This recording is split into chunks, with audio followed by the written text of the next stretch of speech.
자, 여러분 안녕하십니까? 정병렬 선생님의 재정학 연습 우리 챕터 16장 공채론 보고 있는데요. 자, 703페이지 보시면은요. 공채의 경제적 효과 한번 살펴보도록 하겠습니다.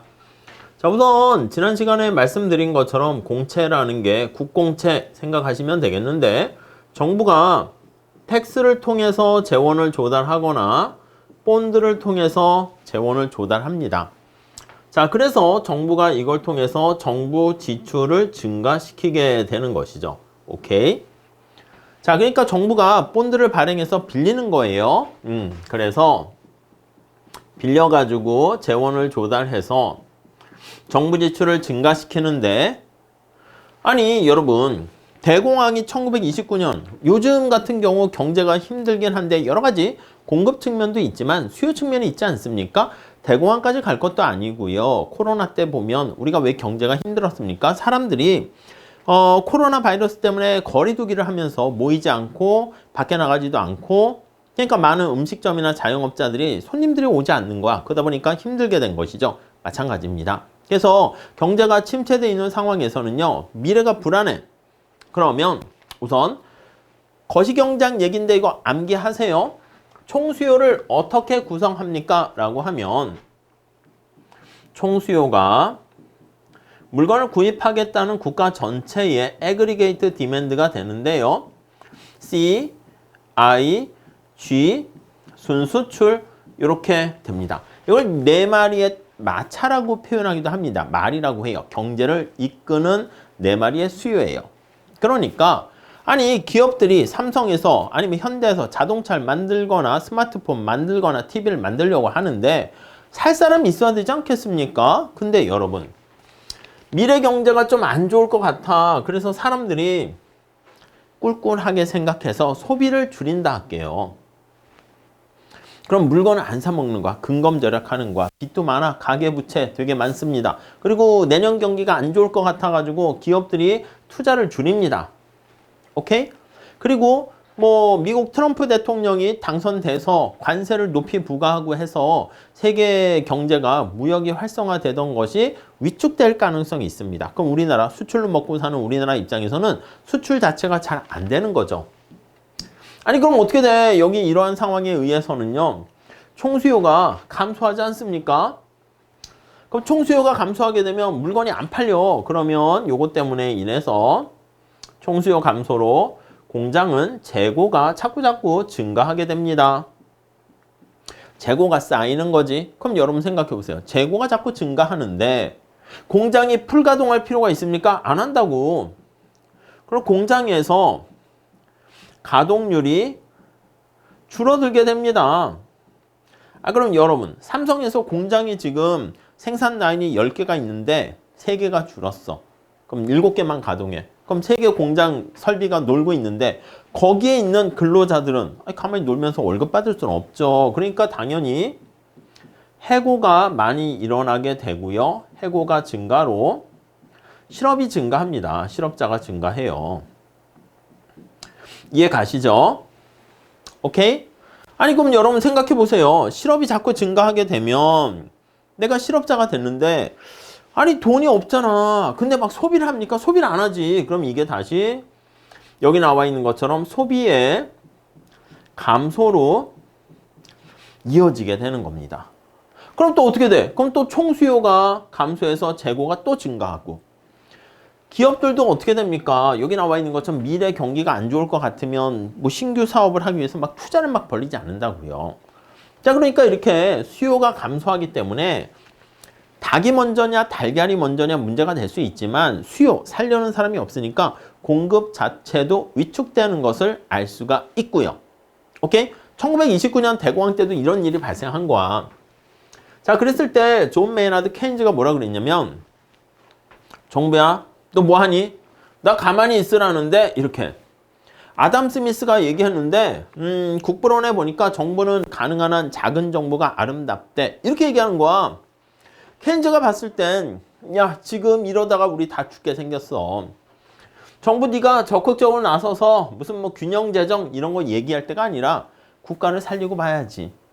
오케이? 자 그러니까 정부 지출을 확 늘리면 얘가 총수요가 감소하는 것들을 극복하고 증가시키면 재고가 감소하고요. 편의점이나 마트의 재고가 자꾸 줄어들기 때문에 공장에 주문을 넣겠지. 지금 재고가 없습니다. 빨리 물건 좀 만들어 보내주세요.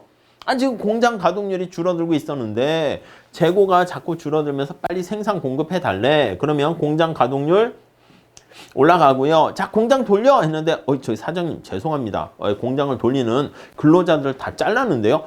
그러면 안 되지. 해고를 줄이고요. 실업이 감소하고요.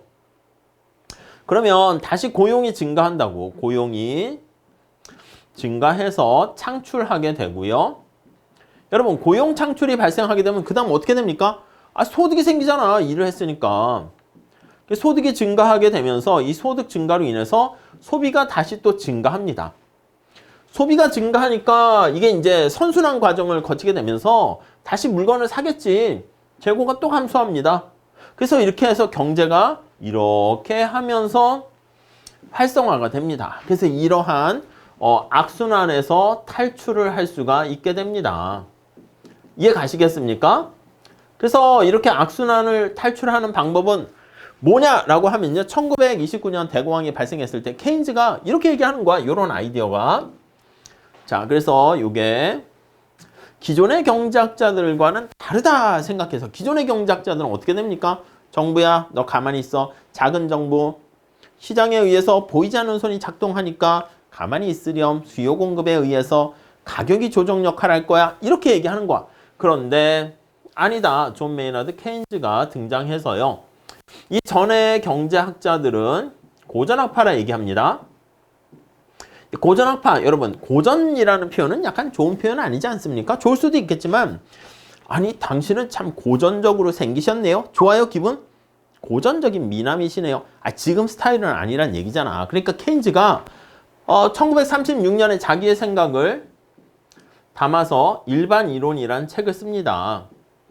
이 일반이론이라는 책 속에다가 이렇게 나의 생각은 말이야 기존의 경제학자들과는 다르다 생각을 하면서 기존의 경제학자들을 고전학파 이렇게 집어넣었어. 한자마 이게 고전학파 이게 뭐야? 십자가 아닙니까? 십자가. 무덤 속에 있는 옛날 얘기란 얘기야. 내가 새로운 얘기를 할게. 해가지고 지금 저기 나와 있는 것처럼 정부가 가만히 있으면 안 돼. 정부가 적극적으로 시장에 개입을 하게 되는 큰 정부 이렇게 역할을 해야 된다라고 주장을 하게 되고요. 시장은 망가져 있는 거야. 시장의 가격이 제 기능을 잘 못해요. 그게 바로 시장 실패 아니겠습니까? 그래서 이러한 시장 실패 상황이 되었을 때 정부가 적극적으로 개입을 해야 된다. 이렇게 주장을 하는 게 케인즈 학파가 되고 정부는 어떻게 된다? 적극적으로 개입을 해야 돼. 지금 정부가 돈이 없는데요. 괜찮아. 지금 당장 봤을 때 경제가 침체되어 있는 상황이니까 조세 수입이 작아질 거 아니겠습니까? 세금이 안 거친단 말이야. 그래도 정부는 적자 재정을 통해서도 적자 재정을 통해 세금을 줄이고 적자 재정이 이거죠. 세금을 줄이고 정부가 돈을 펑펑펑 쓰는 겁니다. 그래서 우리가 T와 G가 똑같은 게 균형 재정이라 그러잖아. 근데 적자 재정이니까 들어오는 세금은 오히려 깎아주더라도 돈을 쓰라는 거야. 그래서 경기를 부양시켜야 된다. 요거를 강조합니다. 오케이? 그러니까 이렇게 정부의 적극적인 개입을 강조하다 보니까 당시에는 약간 공산주의랑 이렇게 이념 대립을 하고 있었기 때문에 야, 케인즈 너 공산주의 아니야? 이렇게까지 오해를 받기도 했었습니다. 아무튼 정리를 하게 되면 결론은 뭐다? 야, 지금 이러다가 무슨 민주주의고 이거 다 지금 박살나게 생겼어. 살고 보자. 저렇게 했습니다. 근데 또 재미난 건 뭐냐면 정부가 이렇게 적극적으로 개입을 했을 때 밑에 보시면 총수요에 미치는 효과인데 총수요가 이렇게 구성되어 있습니다. 첫 번째, 거기 보시면 케인즈 학파의 주장을 얘기할 거예요. 케인즈는 뭐라고 얘기하는가라고 하면 케인즈는 승수 효과 요건데요. 제가 지금 말씀드리는 걸로만 하세요. 이걸 뭐 거시경제학 같이 접근했다가는 너무 과하게 하는 거야. 아시겠죠? 멀티플라이어 이펙트 이렇게 표현하는데 승수라는 게 가감승제 곱해지는 효과예요. 그러니까 몇 배 이상의 효과가 나오는 것이죠. 나비 효과예요. 여기 한번 볼게요. Y는 C. 소비가 뭐에 의해서 영향받습니까? 그럼 소득에 의해서 영향을 받는 거예요. 소득이 증가하면 소비가 증가한다. 이렇게 얘기하고요. I, G. 우리 개방경제까지 우선 뺄게요. 순수치는 우선 빼고 이렇게만 할게요. 자, 경제가 지금 꿀꿀한 상황인데 정부가 정부 지출을 증가시켜요. 100 이렇게 증가시키면 나중에 이거 계산 문제 비슷한 것도 출제가 되는데 승수와 관련한 공식을 제가 알려드릴 거예요. 그것만 그냥 암기하세요. 아시겠죠? 그 이상은 하지 마세요. 그 이상 하게 되면 막 거시경장 얘기를 다루는 거니까 과해요. 자, 그럼 여러분 정부가 정부 지출 증가시키면 얘가 이권이 성립해야 되는 거 아니야? 그럼 당연히 여기도 100 증가하는 거 아니겠습니까? 이해 가시죠? 여기서 끝나면 별로 그렇게 놀랍진 않습니다. 그럼 도대체 뭐가 어떻게 되는데? 맞아요. 이게 중요해.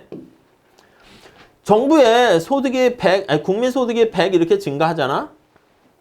그러면 사람들이 소득 증가한 거에 일정 부분만큼이 소비가 증가합니다. 자, 다시.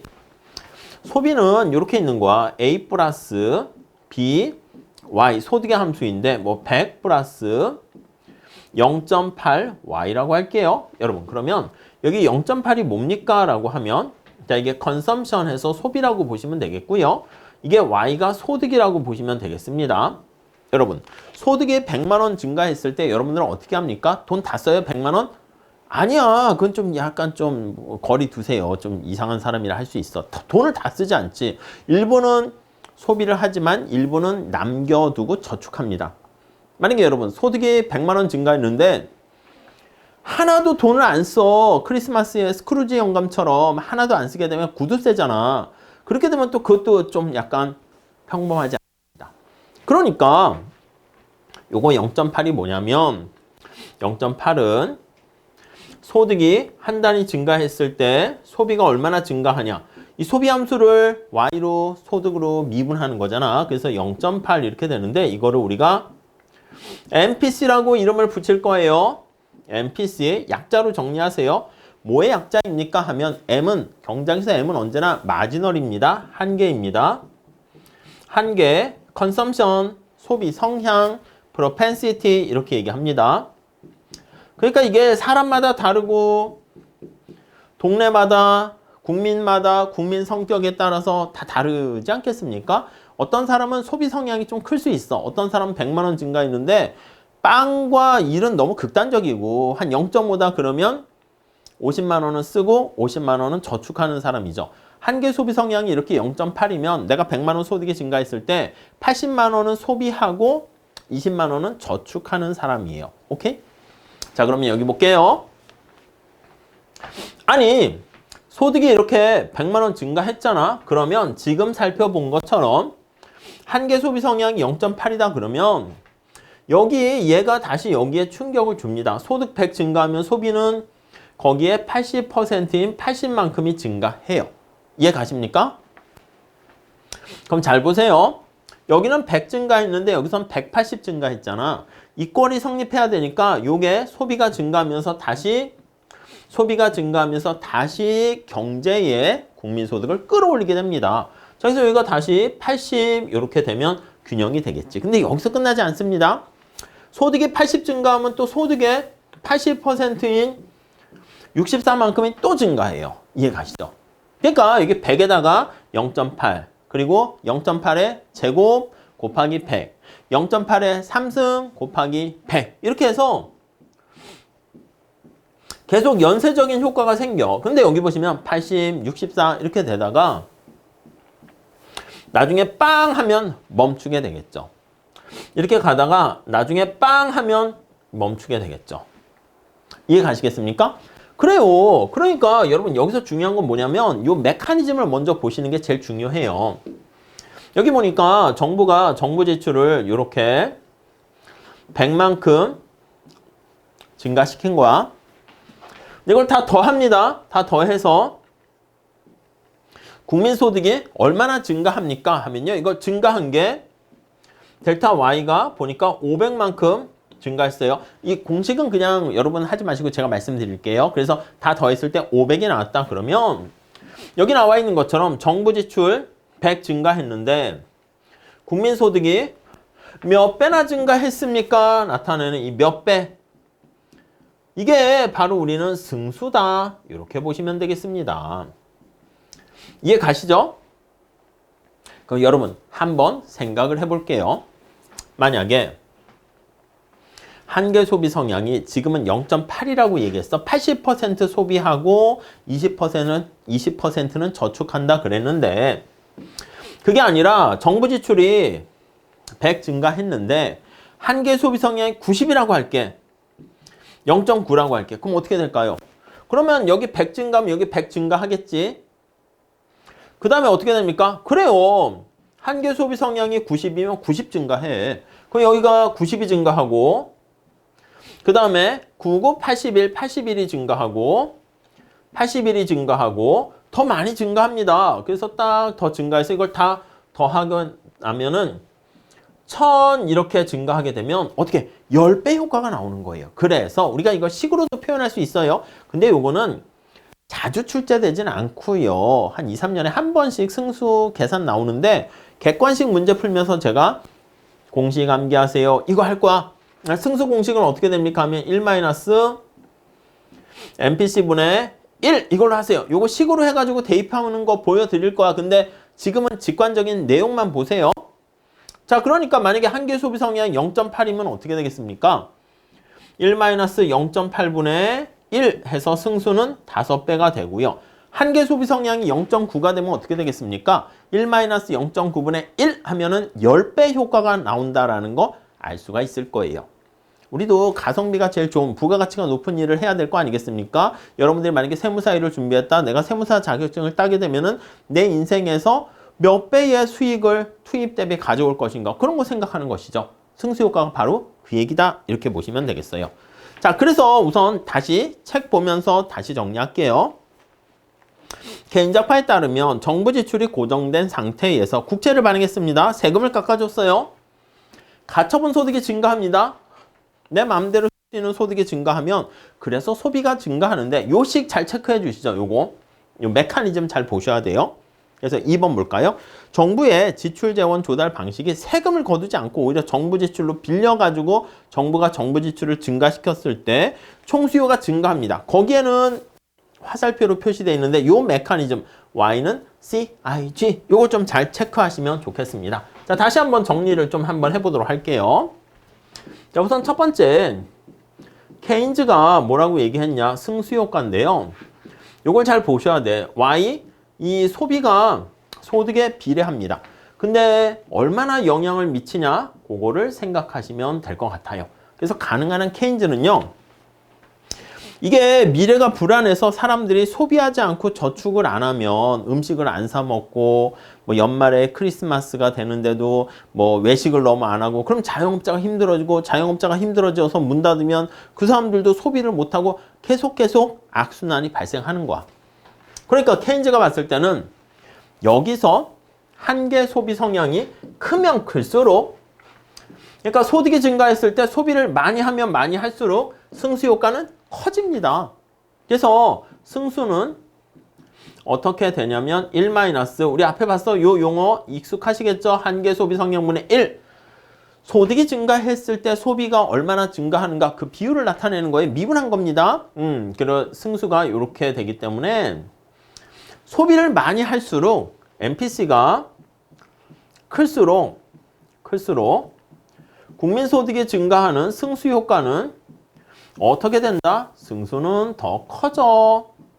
네, 이런 것들을 알 수가 있을 겁니다. 자, 그러니까 고전학파 쪽에서와는 달리 케인즈는 고전학파는 야, 돈을 벌면 미래를 위해서 고전학파는 약간 현재보다 미래를 중시여깁니다. 그래서 저축을 해. 저축을 하면 자본이 축적되고 경제가 성장되면 나중에 행복해져 이런 건데 케인즈는 아니야. 그래서 한계 소비 성향이 클수록 승수가 커지기 때문에 케인즈는 소비가 미덕이다 이렇게 얘기합니다. 미덕이고 저축하는 거 있잖아요. 미래를 위해서. 이러면 서로 절약의 역설 그렇게도 표현합니다. 저축은 총수요를 감소시키는 악덕이다. 이렇게 표현을 합니다. 오케이? 자, 그래서 거기 보시면 국채 발행을 해서 조세를 감면하고 국채를 발행해서 정부가 재정 지출을 증가시킵니다. 그럼 처분 가능 소득이 증가하고 소비가 증가하고 총수요가 증가하고 국민 소득이 증가한다라는 것을 알 수가 있습니다. 그 정도 봐주시고. 자, 그 다음에 우리 통화주의를 볼 건데요. 그 704페이지에 러너 효과는 하지 마세요. 그 배로는 우리 중요한 건데 하지 마시고 통화주의로 갈게요. 여러분, 통화주의는 극단적인 고전학파는 정부가 아예 개입하지 말아라 이렇게 하니까 좀 약간 완화된 고전학파다라고 보시면 되겠습니다. 완화된 고전학파. 고전학파는 기분이 나쁠 거예요. 자기네들이 고전, 옛날, 클래시칼. 그러니까 여기는 아담 스미스, 리카르도, 멜더스, 밀 뿐만 아니라 케인즈의 스승인 마샬까지도 다 집어넣습니다. 우리 피구스 얘기하는 피구도 케인즈의 친구거든요. 캠브리지 대학의 교수였는데 마샬이 누구를 교수로 할까 하다가 이제 뭐 밀한테 그랬대. 그 피구한테 이렇게 주다 보니까 피구는 어떻게 마샬이라는 분이 수요 공급을 강조하면서 들어보셨죠. 차가운 이성과 따뜻한 가슴. 근데 경제학을 차가운 이성으로 계속 연구를 발전시켰는데 따뜻한 가슴이라는 공평성 이런 것들을 제대로 연구를 못했어. 그래서 그 뒤를 이은 피고라는 학자는 스승님의 뒤를 이어서 후생 경제학 이런 걸 만들어 나가게 되는 것이죠. 케인즈는 기분이 나쁜 거지. 자, 스승님도 고전학파에 들어가시죠. 넌 뭔데? 나 케인즈요. 대단하지 않습니까? 아무튼 고전학파는 어떻게 봤냐면 케인즈가 너무 압도적인 이런 얘기를 가지게 되었고요. 대공황을 탈피하는데 견인차 역할을 했기 때문에 물론 그렇게 보지 않는 견해도 있긴 하지만 자, 그래서 고전학파는 깨갱거리고 있어요. 그렇다고 해서 고전학파 쪽, 기존의 통화주의에 해당하는 고전학파 쪽에 당하고만 있을 수는 없습니다. 그래서 이 사람들은 뭐라 그랬냐면 투자가 이자율에 크게 영향을 미친다 이렇게 얘기를 했습니다. 그리고 소비도 소득보다는 이자율이 중요하다 그렇게 얘기를 했습니다. 여기까지 하면 좀 헷갈릴까 봐 이렇게만 쓸게요. 아니 그러니까 무슨 말이냐면 앞에 봤죠. 정부가 정부 지출을 증가시켰어요. 케인즈는 정부 지출을 증가시키면 이거 보이세요? 소득이 증가하고 여기서 끝나는 게 아닙니다. 소비가 또 증가하고 얘가 또 증가하고 이 모터가 달려가지고 쌩 계속 해가지고 몇 배 이상의 효과를 보이는 게 승수효과다라고 주장을 하는 거지. 근데 통화주의는 뭐냐면 여러분 앞에서 본 것처럼 정부가 세금을 거둘 수 없잖아. 그래서 뭘로 재원을 마련했다? 본드를 발행합니다. 본드를 발행해서 재원을 조달한단 말이야. 그럼 본드를 발행하게 되면 본드가 흔해지니까 본드의 가격은 어떻게 됩니까? 하락한다니까. 이렇게. 여러분 본드의 가격이 하락하면 우리 앞에 얘기했죠. 지난 시간에 본드의 가격과 이자율은 서로 반비례라 그랬습니다. 그거 암기하시는 게 차라리 중요해요. 왜? 그게 아니라고. 왜도 중요하지만요. 우선은 요건 암기하셔도 돼요. 가성비가 암기하는 게 더 나아. 주관식이면 왜? 이렇게 할 수 있는데 얘가 본드의 가격이 하락하니까 이자율이 올라가요. 여러분 이자율이 올라가게 되면 여기 보세요. 아니 투자는 이자율의 감소함수야. 생각해 보세요. 내가 투자하려고 하는데 이자율은 돈을 차입하는데 발생하는 비용 아니겠습니까? 그러니까 투자가 감소해 이자율이 올라가게 돼서. 아니 그러니까 정부 지출의 증가가 이렇게 승수효과 있는 메커니즘도 있지만 특히 소비도 소득의 함수가 아니라 이자율의 함수라고 봅니다. 이자율이 올라가면 내가 소비하는 것보다 저축하는 게 더 낫지 않습니까? 그렇기 때문에 저축을 증가시켜서 소비도 크게 증가하지 않습니다.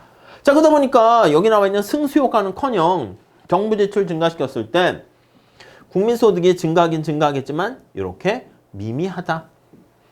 없다라고 얘기하면 기존의 고전학파는 아무 소용없다 이렇게 얘기하는데 그건 좀 너무 세잖아요. 그러니까 당시에 다들 케인즈 학파인데 밀턴 프리드만을 중심으로 하는 통화주의 학파들이 목소리를 낼 수 있는 상황이 아니야. 그러니까 조용하게 목이만한 목소리로 얘들아 정부 지출 증가시키면 효과가 미미해 이렇게 하고 이렇게 조용히 약간 그런 상황이야.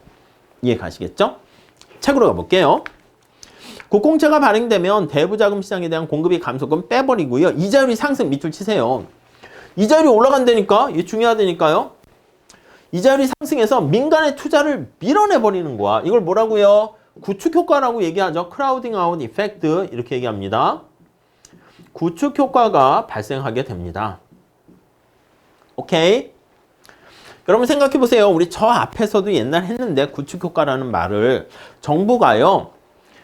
경찰 공무원을 많이 뽑아가지고 골목길에다가 다 경찰 공무원들을 깔아놨어요.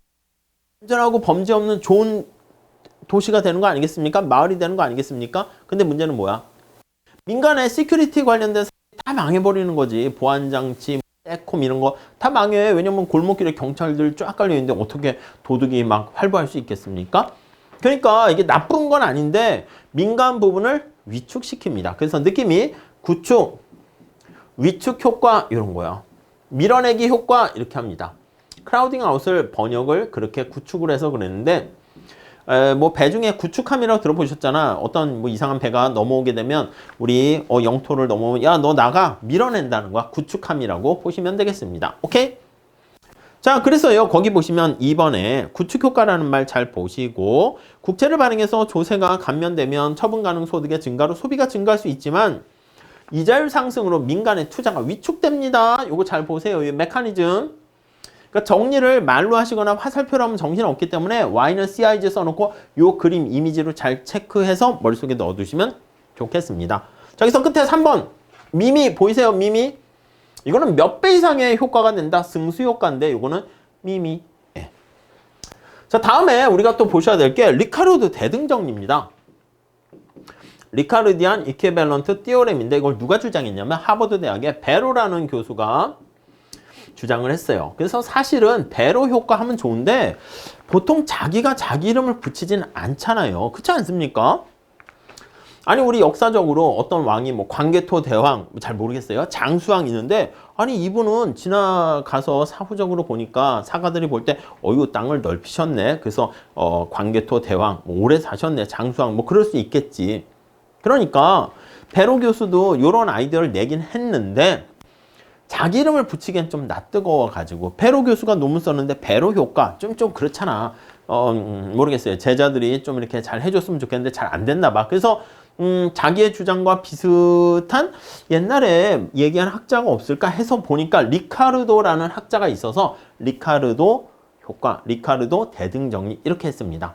자 결론부터 말씀드리면 베로는 고전학파랑 마찬가지로 정부가 정부 지출을 증가시켰을 때 아무 효과 없네 이렇게 보시면 돼요. 아무 효과 없네. 이해 가시겠습니까? 그러니까 이때는요 국민소득의 증가하는 효과도 없고 총수요가 증가하는 효과도 없고 통화주의와의 차이점은 뭐냐면 이자율이 증가하는 효과도 없고 아무 효과가 없는 거예요. 이해 가시죠? 왜? 한번 볼게요. 그래서 거기 보시면 제목을 리카르도 대등정리야, 등가정리야. 근데 이게 뭐냐라고 하면 여러분 앞에서 본 것처럼 사람들이 베로는 뭐라고 생각했냐면 사람들이 똑똑해요. 사람들이 똑똑하다라는 얘기는 우리가 똑똑이라는 표현보다는 여기서는 뭐라고 얘기할 거냐면 합리적으로 기대한다 이렇게 얘기할 거야. 합리적 기대를 하는 사람이다 이렇게 얘기할 겁니다. 똑똑하다는 뜻이야. 그래서 정부가 국채를 발행했어. 본드를 발행했어.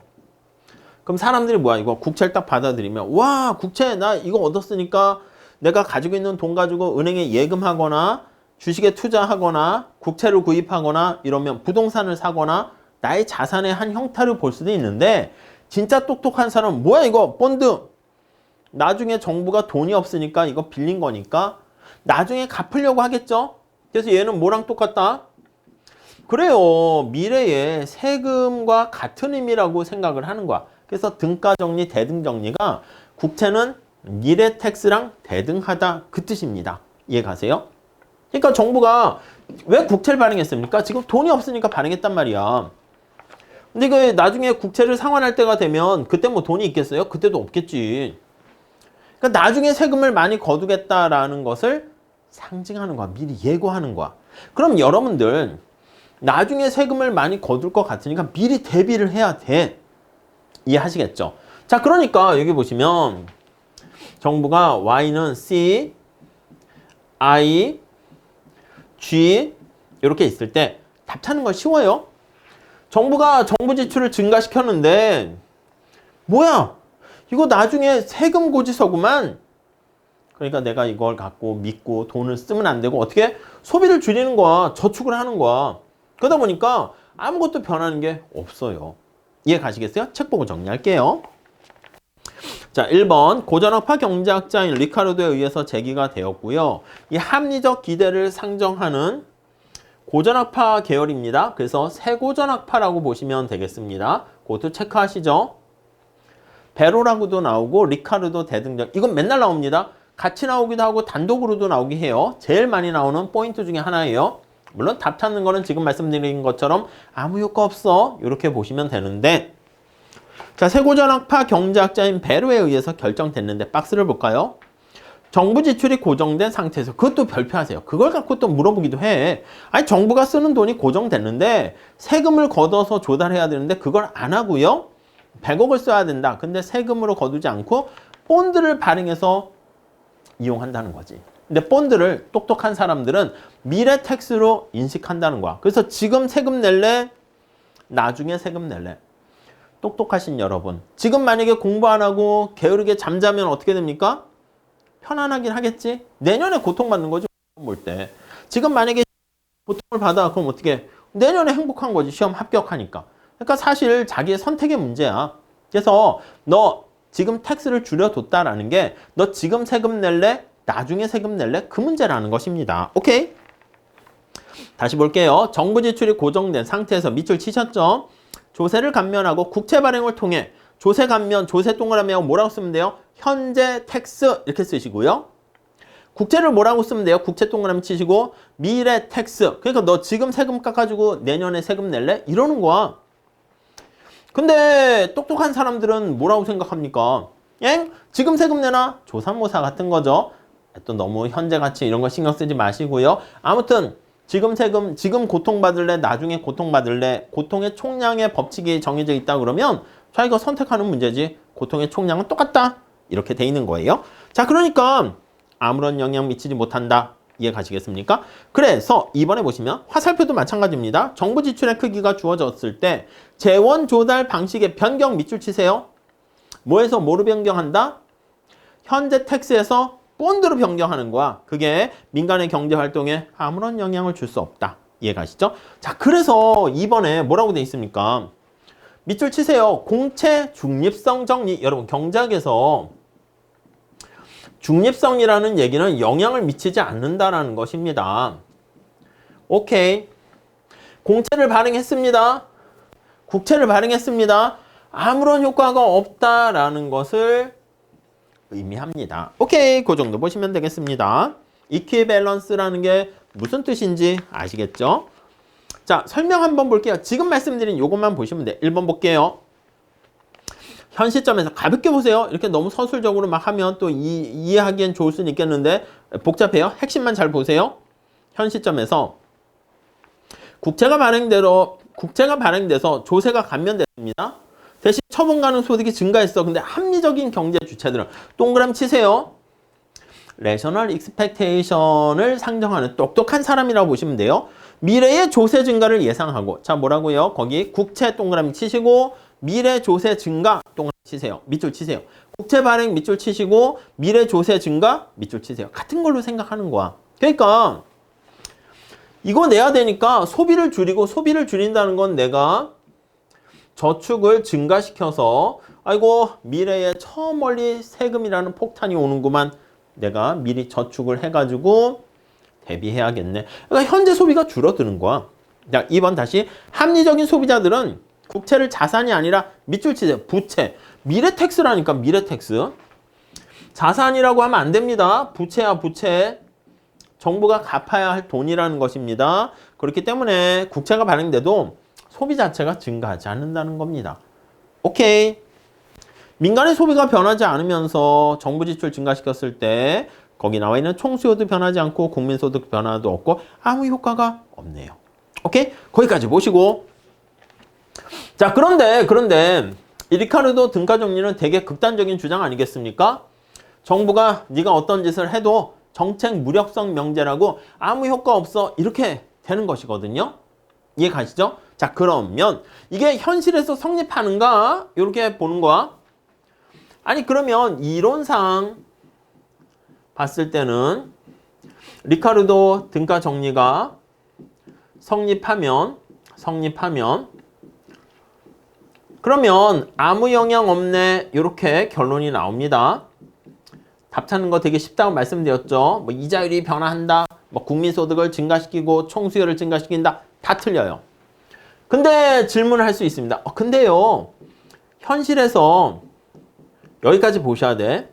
현실상 리카르도 등가 정리가 성립합니까? 그러면 가만히 봤더니 실제로 해보니까 성립하지 않는 경우가 많더라. 이렇게 얘기합니다.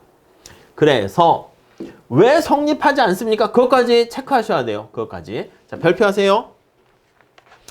자, 그 빨간 색깔 제목만 보시면 돼요. 첫 번째는 유동성 제약에 빠져 있을 때예요. 차입 제약이라 합니다. 아니, 내가 금융 시스템이 잘 돼 있어가지고 돈이 남아 돌면 은행에서 예금을 하고 저축을 하고 돈을 차입할 수 있고 이래야 되는데 리카르도 등가 정리가 성립하려면 그게 당연히 돼야 되는데 시장이 잘 작동돼야 되는데 거기 보시면 돈을 안 빌려주는 거야. 그래서 유동성 제약에 빠지는 거야. 그래서 1번 유동성 거기 보시면 제약에 빠져서 돈을 못 빌리는 거야. 차입 제약 같은 말입니다. 제목만 암기하시면 돼요. 이걸 설명할 건 아니고 아니 주관식 시험 문제에서는 리카르도 등가 정리란 무엇이며 총수에 어떤 영향을 미치는지 설명하시고 리카르도 등가 정리가 현실에서 성립하지 않는 경우 왜 성립하지 않는지를 설명하세요. 그러면 이유를 쫙 써야 돼. 그런데 객관식에서는 유동성 제약이 있으면 성립 안 하네. 성립 안 하면 케인즈 쪽이 맞는 거야. 정부 정책은 정부 지출 증가는 효과가 있다. 이렇게 됩니다. 두 번째는 아니 사람들이 똑똑하다고 그랬잖아. 안 똑똑해. 그래서 거기 보시면 먼 미래까지 보지 않아요. 그걸 근시안적인 태도를 보입니다. 마이오피아적인 태도를 보입니다. 여러분도 알잖아. 내년 시험을 위해서는 지금 참고 열심히 공부해야 되는 건 알고 있죠? 근데 몸은 어디로 가 있어요? 침대 속으로 가 있는 거지. 거기서 유튜브를 보고 있는 거지. 아시겠죠? 그러니까 이게 이성적인 거랑 이 행동이 잘 안 된다는 거야. 그래서 거기 보시면 근시안적으로 사고를 하게 되면 국채가 발행해도 머나먼 미래의 텍스예요. 아이고 저게 언제 올 것인가? 이런 생각이 들어가지고요. 행동 자체를 합리적으로 하지 못해. 알고는 있으나 행동은 다르게 행동합니다. 오케이. 그러니까 소비를 증가시킨다는 거지. 다음에 세 번째는 경제활동 인구가 변화가 없어야 돼요. 근데 경제 인구라고 할게. 이게 불변이어야 되는데 불변이 아니다. 그러니까 우리가 요즘 저출산, 고령화 등등등 해서 국민연금 제도에서도 얘기했잖아요. 세대 간의 부담, 오지모형한 것처럼 거기 나와 있는 것처럼 밑줄 치세요. 경제활동 인구 증가율이 그대로 가만히 있어서 빵 이렇게 돼야 되는데 0보다 크게 되면 부담의 가치가 인구가 많으니까 만약 0보다 작으면 인구가 줄어드니까 미래 텍스 부담이 미래 세대가 크게 지게 된다는 거 알 수가 있겠습니다. 오케이? 이해 가시죠? 자, 여기서 첫 번째 국공채의 경제적 효과와 관련해서요. 첫 번째 보셔야 될 게 시험 문제 맨날 나오는 게 총수에 미치는 효과. 요거를 본 거야. AD에 미치는 영향 지금 살펴봤고요.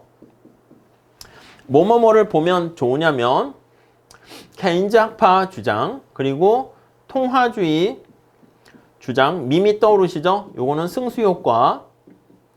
얘는 구축 효과. 이렇게 보시고 세고전 학파입니다. 리카르도 등가 정리죠. 리카르도 이퀴밸런스 띠오렘 이렇게 아무 영향 없네 이렇게 보시면 되겠고요. 이게 중요합니다. 다음 두 번째는 자본 축적과 경제 성장에 미치는 영향 요겁니다. 이 자본 축적에 미치는 영향은 자본이 축적돼야지 경제 성장이 되는 거죠.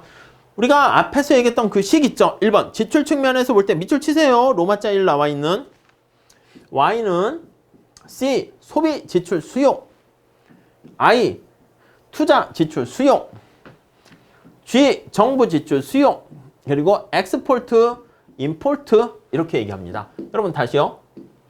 여기 이거를 우리가 소비 풀네임으로 쓰세요. 지출 수요 이렇게 하시고 얘는 투자 투자 이렇게 하기보단 지출 수요 그 끝에 수요까지 보셔야 돼. 그래서 총 수요를 구성하는 요소입니다. 정부, 지출, 수요 이렇게 하고 얘는 수출이야. 수출. 엑스포트의 약자입니다. Government, Investment, Consumption 이렇게 보시면 돼. 얘는 Import, I가 저기서 뺏어 먹었기 때문에 M 해서 Import 이렇게 합니다. 얘가 총 수요를 구성하는 요소가 되겠습니다. 다음 넘어갈게요. 자, 706페이지 가보시면 경제 전체로 봤을 때 여기 나와 있는 이 식을요 좀 조정을 하게 됩니다. 요거까지는 보통 거시경제학에서 많이 나오는데 우리 시험에서는 그렇게 많이 나오진 않거든요. 그러니까 여러분들께서는 요 식 정도만 보시고요. 오케이? 요 식 정도만 보시고 밑에 박스를 볼 건데 박스는요. 거기 잘 보세요. 박스에 나와 있는 것들은 어떻게 됩니까? 하면요. 요거를 빼는 거야. 여기요. I를 남기고 나머지 전리 보내는 거예요. 오케이? 자, 다시. I를 남기고 일리 보내요. 그러면 Y-C 보냈죠? 마이너스 G 보냈죠? 얘가 넘어가면 플러스 M 마이너스 X는 I. 됐습니까? 그냥 보낸 거야. 보내면서 마이너스부터 넘어갔죠. 그 다음에 여기 보시면 정보를 집어넣기 위해서 T를 이렇게 T를 빼주고 이렇게 합시다. T를 빼주고 T를 넣어줄게요. 이해 가세요? T를 빼주고 T를 넣어줄게요. 이렇게. 그럼 이 꼴은 그대로 성립하잖아요. 오케이? 한 번만 보세요. 살짝 그냥. 자, 그러면 여기 보시면 이거 정리하면 Y-T 이게 가처분 소득이야. Disposable income이라는 것은 내가 번 소득에서 세금을 뺀 나머지가 가처분 소득이고 C 그 중에서 내가 소비한 거 이게 거기 보시면 뭐라고 되어 있냐면 민간의 저축이에요. 자, 내가 마음대로 쓸 수 있는 소득 중에서 소비하고 남은 것을 민간 저축, 프라이빗 해서 이렇게 퍼스널 이렇게 하기도 하고요. 여기 보시면 T-G 요게 정부 저축이다 이렇게 표현합니다. 정부가 요게 재정 흑자 아니겠습니까? 그래서 정부 저축 이렇게 표현하고요. 그 다음에 거기는 뭐 따로 쓰지는 않았어요. 일부러 놔뒀고 요거 수입에서 수출을 뺍니다. 얘를 원래는 이쪽에다 많이 넣기도 하는데 책대로 할게요. 그래서 M 마이너스 X 엑스포트 마이너스 순수출입니다. 얘는 I와 같다. 이렇게 요식만 보시죠. 자, 그래서 요거 정도만 보시고요. 아니 여러분 8번만 밑줄 치세요. 아니면 7번만 밑줄 치세요. 아니 우리가 앞에서 본 것처럼 정부가 재정 적자가 되어 가지고요. 돈이 없는 거야. 개인도 그렇고 마찬가지 아니겠습니까? 자, 정부가 재정 이거 암기하셔도 됩니다. 거시경제 얘기이기 때문에 이렇게 하지 마시고 결론만 그냥 암기하세요. 정부 재정 적자가 심화되면은 정부가 돈이 없는 거잖아.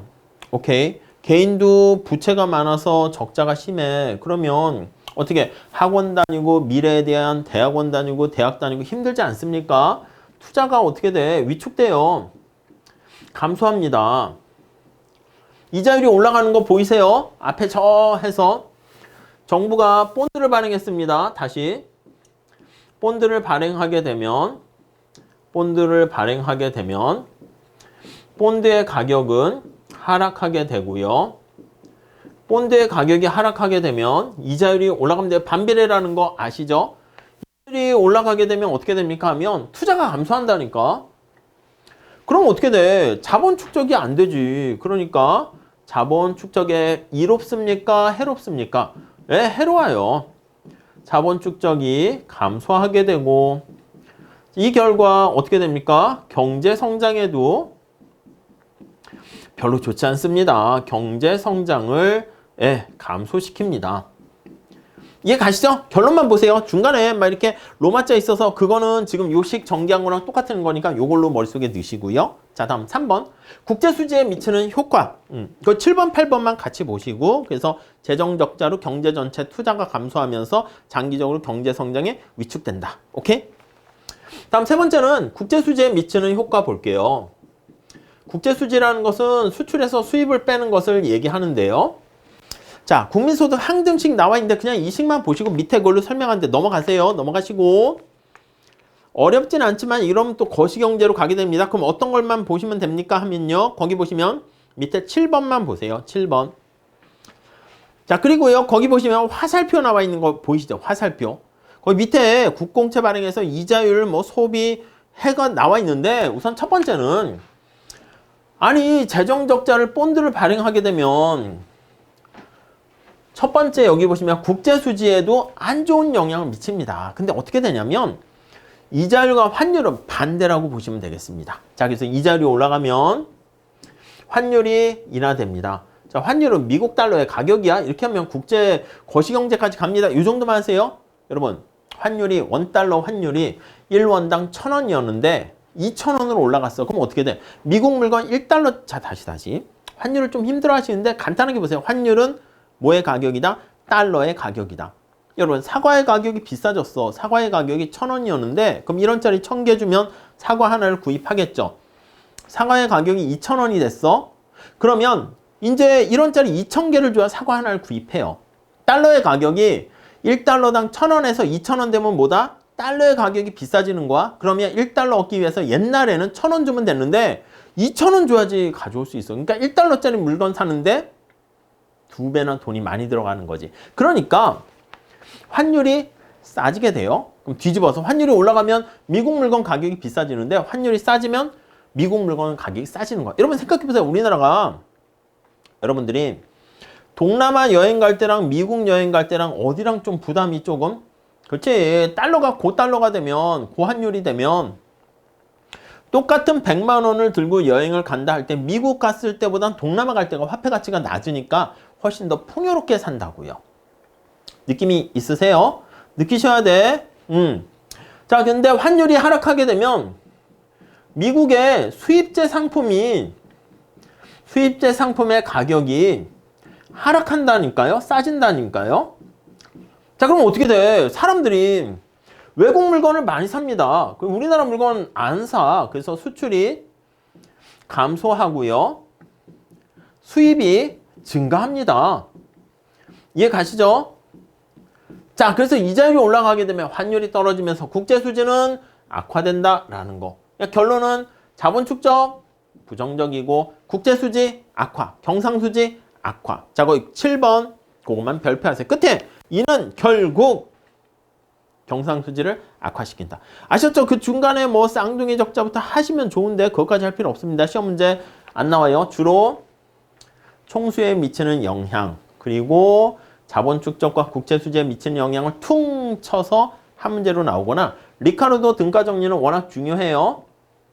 단독으로 출제되거나 가끔 승수 계산 문제가 나올 수는 있어요. 근데 이건 계산 문제는 이런 건 객관식 때 설명할 거야. 문제 자체로 보셔야 돼요. 여기서 승수 제가 막 공식 해가지고 1-MPC에다가 막 이거 하면 거시경제 하시는 거예요. 무슨 말씀인지 아시겠죠? 자, 우리 시간이 많지 않기 때문에 제가 정확하게 포인트 짚어드리는 거기에 초점 맞춰서 공부하시기 바랍니다. 자, 이렇게 하시고 다음 시간에 공채 관리서부터 또 같이 공부하도록 할게요. 감사합니다.